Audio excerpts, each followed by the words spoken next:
প্রায় 1.5 দিনের মতো হয়েছে আমরা ওইরকম প্রপার কোনো মিল নেই নাই। এই সুন্দর ভিউর সাথে এই যে ধরে আছে কাশ্মীরের আপেল, বেশ টাফ রাস্তা, দুধগঙ্গাও বলা হয় কারণ এটার পানির কালারটা কমপ্লিটলি সাদা।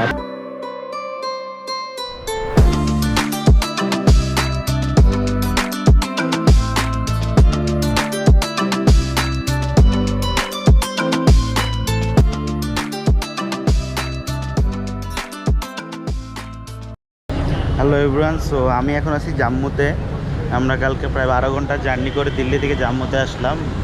এখন জাম্মু থেকে শ্রীনগর যাব, গাড়ি খুঁজতেছি। এটা হচ্ছে জাম্মু বাস স্ট্যান্ড। আমরা সাইলো অথবা এই টাইপের কোনো একটা বড়ো গাড়িতে শেয়ারিং যেতে চাচ্ছি, বাট গাড়ি অতটা নাই। দেখা যাক কী করা যায়, ওয়েট করতেছি। আই হোপ সো পেয়ে যাব। অ্যান্ড আজকে যেহেতু সন্ধ্যার মধ্যে শ্রীনগর পৌঁছাতে হবে, আমাদের টার্গেট হচ্ছে তাড়াতাড়ি গাড়িটা নিয়ে রওনা দেওয়া। This is Jammu bus stand. আমরা হচ্ছে জাম্মু থেকে রওনা দিচ্ছিলাম শ্রীনগরের দিকে। এখন হচ্ছে রাস্তায় একটা ব্রেক দেওয়া হয়েছে একটা ঢাবাতে।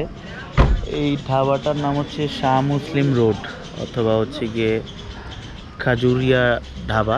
তো এখানে খাওয়ার জন্য দাঁড়াইলো, বললো যে এইটাই লাস্ট স্টপেজ, তো ভারী কিছু খাওয়ার থাকলে খেয়ে নিতে। মোটামুটি ভালোই যাচ্ছে ট্রিপ, খুব একটা খারাপ যাচ্ছে না, কিন্তু আনফর্চুনেটলি মনে হয় ওয়েদারটা একটু খারাপ থাকাতে আমার সন্দেহ আছে যে কালকে আমরা কতটুকু লাদাখের পথে রওনা দিতে পারবো। But still so far so good, মানে অত কমপ্লেন নাই। ট্যুরে আসলে অত কমপ্লেন থাকা উচিত না, everything is an experience. So this is the hotel, this is hotel ash valley, যেখানে আমরা স্টে করতেছি। হোটেলটা বেশ ভালোই আছে, আমার খারাপ লাগেনি, ভালো লাগছে। Washrooms and rooms and everything was good. আমরা যেহেতু প্রায় একদিনের মতো জার্নি করছি, খাওয়া দাওয়া রেস্ট কিছুই নেওয়া হয়নি। এখন আমাদের মেইন টার্গেট হচ্ছে এখান থেকে বের হয়ে গিয়ে খাওয়া দাওয়া করা, দেন সন্ধ্যা হওয়ার আগে মানে আলো যাওয়ার আগ পর্যন্ত আমরা ডাল লেকের আশেপাশে ঘুরবো। হোটেলের একটা বেস্ট পার্ট হচ্ছে এটা ডাল লেক থেকে বেশ কাছে। তো আমরা এইখানে খাইতে আসছি এখন অনেকক্ষণ হাঁটার পর, লেমন ক্যাফে রেস্টুরেন্ট। আমরা ভাবছি যে 2 মিনিটের ডিস্টেন্স, বাট বেশ দূরে ছিল। দেখা যাক, গিয়ে চেক করি খাবারটা কেমন, কি অবস্থা মেনুর। ফাইনালি একটা দোকান পাইলাম, এখানে কাবাব টাবাব আছে। আই গেস আমরা এখান থেকেই খাবো। আমাদের ফাইনালি খাওয়া দাওয়া শেষ, এখন একটু আরাম লাগতেছে, দুইজনের কাছে একটু শান্তি লাগতেছে। কারণ লিটারালি যেটা বললাম যে প্রায় 1.5 দিনের মতো হয়েছে আমরা ওইরকম প্রপার কোনো মিল নেই নাই। কারণ ইন বিটুইন যেটা থাকে যে বাসের ব্রেকে, ওইটাও আসলে অনেক এক্সপেন্সিভ, প্লাস অনেক ডিফারেন্ট হয়ে যায়। মানে শিওর ছিলাম না ওটা কতটুকু শ্যুট করবে আমাদেরকে বা কী।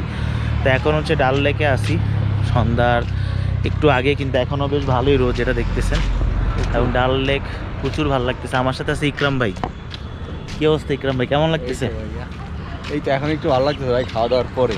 হ্যাঁ সেটাই, হ্যাঁ আমরা মানে এসে পুরো বাইকটা থাকলে, হ্যাঁ বাইক বা অন্য কিছু থাকলে আসলে এখানে ভালো লাগে, যেটা বুঝলাম। কালকে হচ্ছে একটা যাত্রা আছে হিন্দুদের, সো ওই কারণে এখানে প্রচুর ভিড় চলতেছে।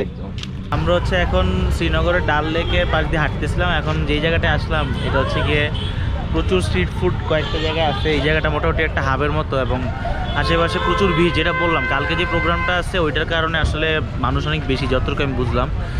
বাট ওভারঅল জায়গাটা খুব সুন্দর, আর অত একটা স্ট্রিট ফুডের জায়গা নাই অ্যাকচুয়ালি, কিন্তু এই জায়গাটাতে একটু ভিড়, সামনে আবার খালি। পুরোটা ডাল লেকের পাশে এরকম সুন্দর হাঁটা জায়গা করে দিচ্ছে, আপনি হাঁটতে পারবেন, শিকারা নিতে পারবেন। এই জায়গায় একটা শিকারা পয়েন্ট আছে, এখান থেকে আপনি নৌকা নিতে পারবেন। তো আমরা এখন যাচ্ছি মুঘল গার্ডেন নিশাতে, ডাল লেকের একদম সামনেই। অনেকটা আমাদের লালবাগের কেল্লার মতো করে করা, বাট অনেক সুন্দর। এই জায়গা থেকে সুন্দর একটা ডাল লেকের ভিউ পাওয়া যায়।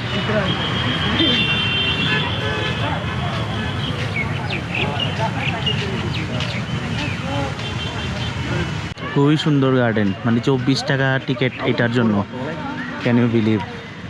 পার্কটার মধ্যে সবচেয়ে সুন্দর হচ্ছে এখানে ফুলগুলো, আপনারা যদি দেখেন এত সুন্দর ফুল।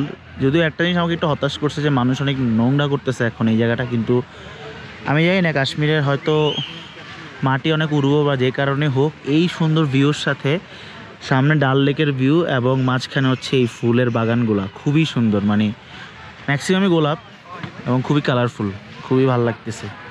আমরা বাইরে গেছিলাম, এখন হচ্ছে গিয়ে বুফে ডিনার ছিল, একটু লেট হয়ে গেছে আসতে, বাট স্টিল আমরা সবার লাস্টে ডিনার করতেছি। ডিজার্টটা একদম রুটি আছে, চিকেন আছে, আলু আছে, পানির আছে, অ্যান্ড হচ্ছে গিয়ে আদার আইটেমস। সো আমরা হচ্ছে এখন হোটেল থেকে চেক আউট করতেছি, অ্যাশ ভ্যালি নামে যে হোটেলটাতে আমরা ছিলাম। এখন আমাদের প্ল্যান হচ্ছে আমরা এখান থেকে শালিমার গিয়ে মার্গ নামে একটা জায়গা আছে, মোটামুটি যতটুকু শুনলাম বেশ সুন্দর। সো ওইখানে যাব, ওইখান থেকে দেন আমরা আরেকটা হোটেলে চেক ইন করবো। আপাতত প্ল্যান এতটুকুই, যেহেতু আমাদের মেইন প্ল্যান হচ্ছে অ্যাকচুয়ালি লাদাখ ট্রিপ।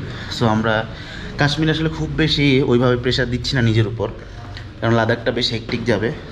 যতটুকু চেষ্টা করে পারা যায় কাশ্মীরে একটা মোটামুটি সিগনিফিকেন্ট কিছু জায়গা আমরা ঘুরতে চাইতেছি। এবং আমাদের এখন টার্গেট হচ্ছে আমরা দুধপাত্রিতে যাব।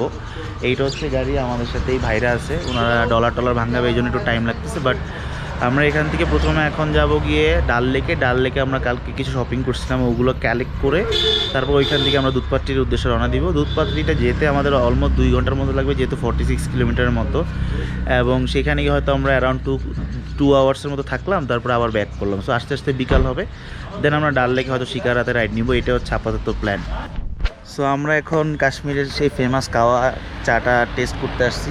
আমরা যাচ্ছি দুধপাত্রি, যাওয়ার পথে আমি ড্রাইভারকে বললাম যে আমরা কাওয়া টেস্ট করতে চাই, যেহেতু কালকে আসার পর থেকে এখন পর্যন্ত কিন্তু আমরা ওইভাবে কাওয়ার টেস্ট করতে পারি নাই। সো এই জায়গাটাতে আসছি অ্যাপেল ভাইবস ক্যাফে, এইখানে হচ্ছে কাওয়া ট্রাই করবো আর কি।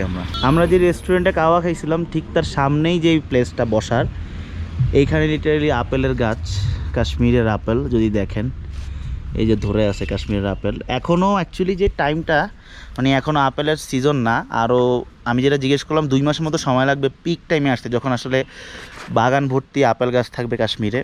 বাট এখন হচ্ছে গিয়ে মোটামুটি এরকমই, মানে জাস্ট শুরু হয়েছে আপেল ধরা। ফাইনালি দুধপাত্রিতে চলে আসছি। দুধপাত্রির স্পটটা যদি দেখাই, অনেকটা গুলমার্গ বা সোনমার্গ বা পেহেলগামের মতোই ভ্যালি।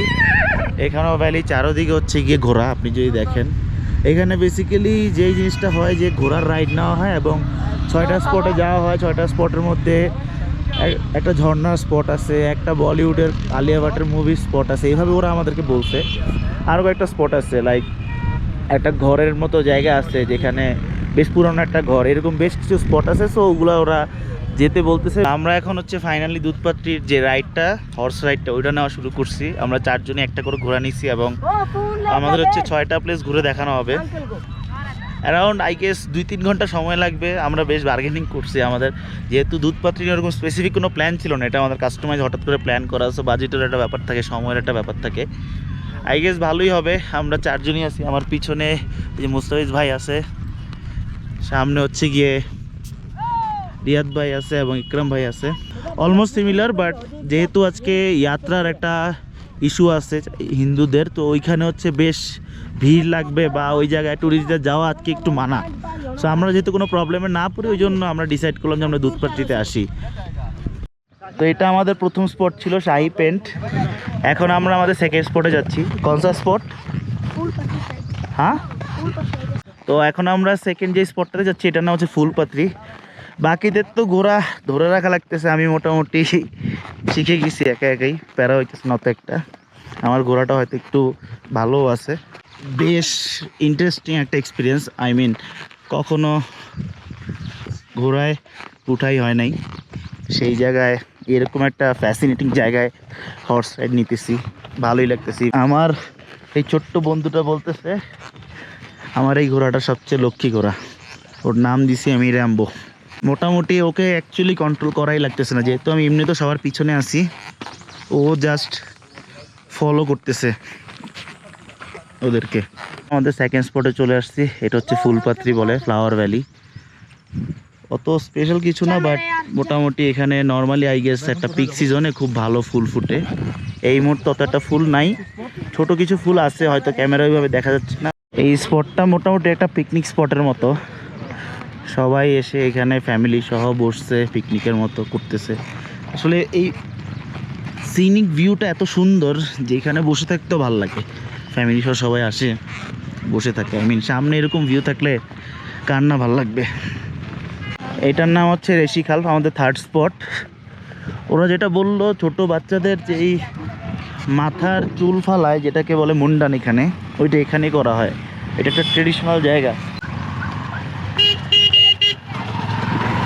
রাস্তার মাঝখান দিয়ে আসলে বাইপাস করা লাগতেছে। আমার ক্যাপ্টেন আমাকে ইনস্ট্রাকশন দিচ্ছে বডি পিছে পাও আগে। নামার সময় পাটা সামনে দেওয়ার লাগে, বডিটা পিছে থাকে, আর ওঠার সময় পাটা পিছে বডিটা সামনে, অ্যাজ সিম্পল অ্যাজ দ্যাট। এইটা হচ্ছে আমাদের ফোর্থ স্পট, এটার নাম হচ্ছে ধোবিঘাট। ছোট ওয়াটার ফ্লো যাচ্ছে এদিক দিয়ে, বেশ টাফ রাস্তা, মানে এখানের ঘোড়াগুলো বেশ প্রফেশনাল, ওরা ইউজ টু আর কি ওইরকম এই জায়গাগুলো দিয়ে যাইতে যাইতে বেশ ইউজ টু হয়ে গেছে। এটাকে বলে শালিগঙ্গা।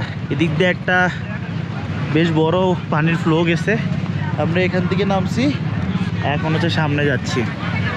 এই জায়গাটার আরেকটা নাম আছে, মানে আমাদেরকে তো বলা হয়েছিল শালিগঙ্গা, দুধগঙ্গাও বলা হয়, কারণ এটার পানির কালারটা কমপ্লিটলি সাদা, আপনারা যদি দেখেন, তো এই কারণে এটাকে শালিগঙ্গাও বলা হয়, দুধগঙ্গাও বলা হয়। এখান থেকে মানুষ নর্মালি ট্র্যাক করে সামনে যায় অথবা ঘোড়া দিয়েও যায়, আমরা হয়তো ঘোড়া দিয়ে যাব। বেশ সুন্দর একটা স্পট। আমরা হচ্ছে এখন এখান থেকে ম্যাগি নিতেছি, এটা পানির স্ট্রিমটা ঠিক পাশেই দোকানটা, বেশ কয়েকটা দোকান আছে এখানে। টুরিস্টরা মোটামুটি ঘুরে এসে, যেহেতু এই জায়গাটা হাঁটতে বেশ হেকটিক, সো টায়ার্ড হয়ে যাওয়া স্বাভাবিক, এখানে এসে টুকটাক খাওয়া দাওয়া করে দেন আবার জার্নি কন্টিনিউ করে। ফাইনালি আমরা যেখান থেকে হর্স রাইড শুরু করছিলাম সেখানে আবার চলে আসছি, অ্যান্ড এখন আমাদের মোটামুটি একটু রেস্ট নেওয়ার পালা, কারণ আসলে ঘোড়ার রাইডটা যত ইজি ভাবছিলাম এরকম না, এটা যেহেতু আপনার ধরে রাখা লাগে, শরীরের প্রতি ভালো প্রেশার যায়। It's like riding a bike actually, অত না হইলেও কিছুটা হাতের উপর গায়ের উপর দিয়ে প্রেশার যায়। সো আমরা একটু রেস্ট নিব আর এই ম্যাজেস্টিক ভিউটা একটু এনজয় করব। আমি একটা এখানে টাইম ল্যাপস নেওয়ার ট্রাই করি, সো লেটস এনজয়।